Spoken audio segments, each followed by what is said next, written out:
Remembering a pioneer here, Helen Thomas, who pressed so many presidents with her tough questions, has died.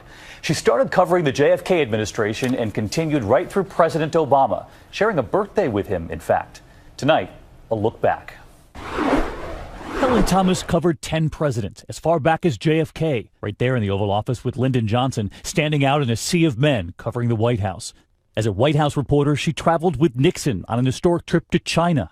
But that did not keep her from asking tough questions later about Watergate, questions he would avoid. Well, Ms. Thomas, it would be improper, as of course you know, for me to comment on the substance of any charges or indictment. She believed asking tough questions was her duty. We are the watchdogs, self-anointed, self-appointed, but we're there, and we're very important that we be there. Gerald Ford once said she practiced a fine blend of journalism and acupuncture. This question to President George W. Bush on Iraq. Why did you really want to go to war?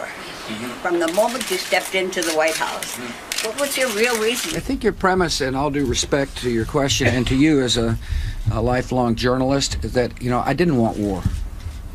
To assume I wanted war is just flat wrong, Helen, and all due respect. Helen Thomas was not intimidated by presidents.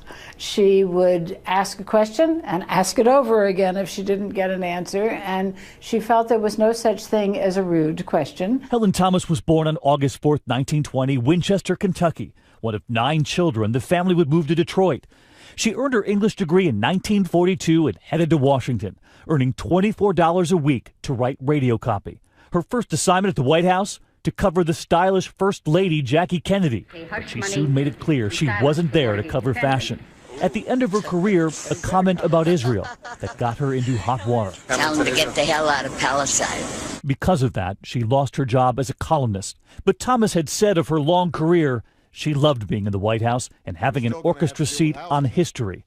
And every president standing there before her knew it. All right, Helen, this is my inaugural moment here. I'm really excited. Mr. President, do you think that Pakistan... She was off and running. No easy question for a newly elected president.